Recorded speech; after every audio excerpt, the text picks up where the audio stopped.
Welcome to the Inspired Podcast. I'm your host, Andrea De La Cerda, and each week I'm bringing you insightful discussions and news about changes in the landscape of education and entrepreneurship.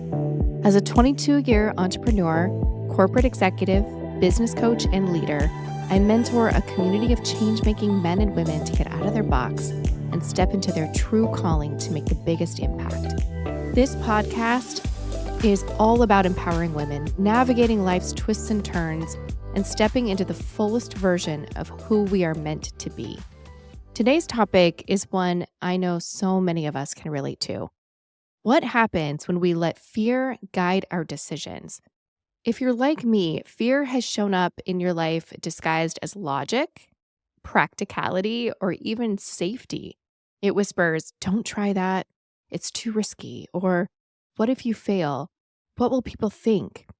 And the problem isn't feeling fear, it's letting it sit in the driver's seat.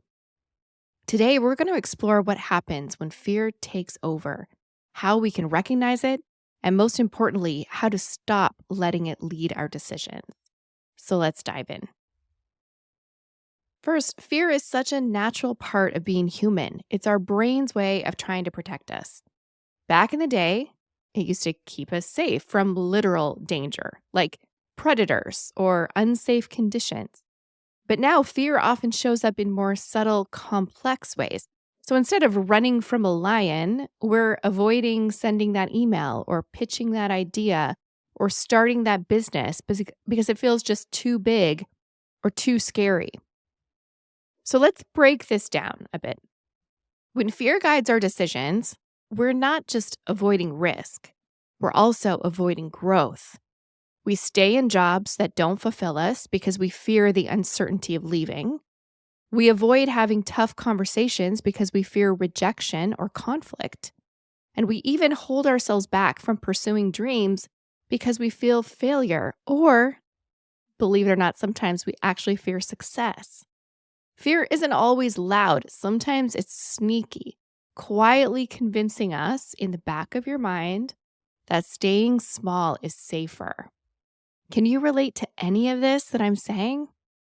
I mean, here's the thing. When we let fear drive, we end up in a place we didn't really want to go. We might feel stuck, frustrated, or unfulfilled because fear made the choice. We didn't make the choice. When fear leads, it can cost us more than we realize. So let's start with the emotional toll. If you've ever avoided a big opportunity out of fear, you probably know the nagging regret that follows that decision. That little voice that says, "Well, what if I had just gone for it? What would have happened?" And over time, those unpursued dreams and opportunities, they can really chip away at our confidence. Fear also keeps us in a cycle of playing small. Imagine standing in a room where the walls keep closing in. Not because they're real, but because fear keeps telling you to back up. You shrink into the space fear creates, even though the real world is wide open. And then let's talk about relationships. Fear can actually stop us from being vulnerable, from showing up authentically with the people that we love, or from building the connections that we really crave. When we act out of fear, we often don't give people the chance to meet us where we are and really get to know us. Professionally, the cost is just as high, too. Fear can stop us from asking for a raise, taking on a new challenge, or stepping into leadership roles. And this can be particularly true for women. And what's heartbreaking is that fear convinces us that we're not ready or capable when we absolutely are. One of the first steps to stop letting fear guide us is just to recognize when it shows up. It sometimes disguises itself as really reasonable thoughts. So things like, "It's just not the right time. What if I fail? What if people judge me? I really don't have enough experience. I'm not really an expert." Sound familiar? These thoughts might feel like truth in a moment, but really it's fear speaking. A helpful tip is just to ask yourself, am I making this decision because I feel aligned with my values or because I'm scared of what might or might not happen. And another way to spot fear is to notice where you feel resistance. If you've been putting off something you know you really want, you want to do it, but you can't explain quite why you're putting it off, there's a good chance fear is at play. So how do we stop letting fear take the wheel? Here are a few strategies. First, we can start just by naming it. The moment you feel fear, name it. Saying this is fear talking helps you create some distance between yourself and the emotion. It reminds you that you are not your fear. And second, we can use it actually as a compass. This might sound weird or counterintuitive, but fear actually often points us toward the things that matter the most to us. If something scares you, it's often because it's meaningful. Instead of avoiding it, try leaning into it. Ask yourself, what's on the other side of this fear? What could actually happen that's positive?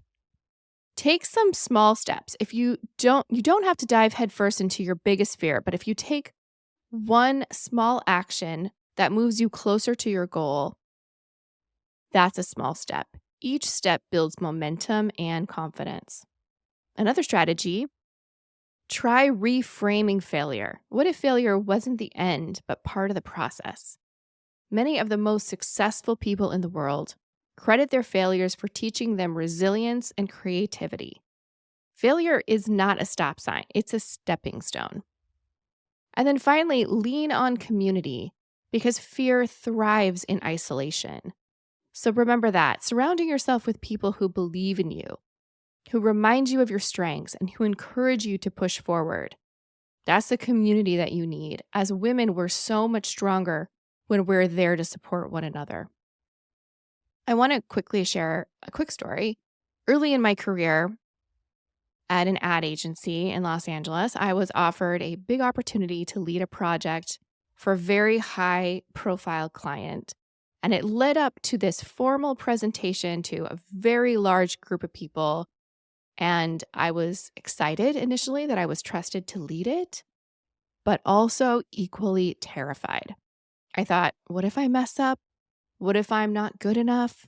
What if I'm an imposter? I almost said no, but something in me, a tiny voice, said, do it scared. So I did. And of course, that was after I threw up in the bathroom just minutes before. And yes, it was hard. And yes, I made mistakes. But it also became one of the most transformative experiences of my early career. It showed me what I was capable of and gave me the confidence to take even bigger risks.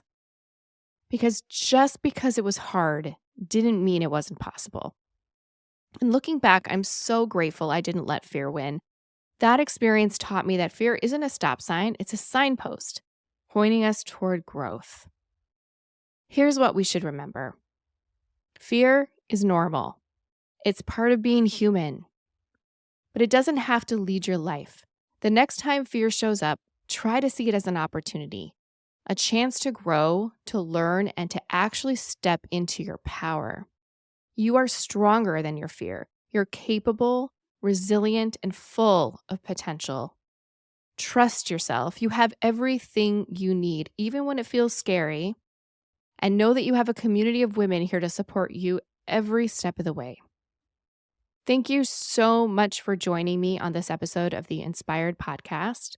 If this message resonated with you, please share it with a friend who might need encouragement today. And as always, stay inspired, stay empowered, and don't let fear hold you back. Until next time, take care and keep moving forward with courage.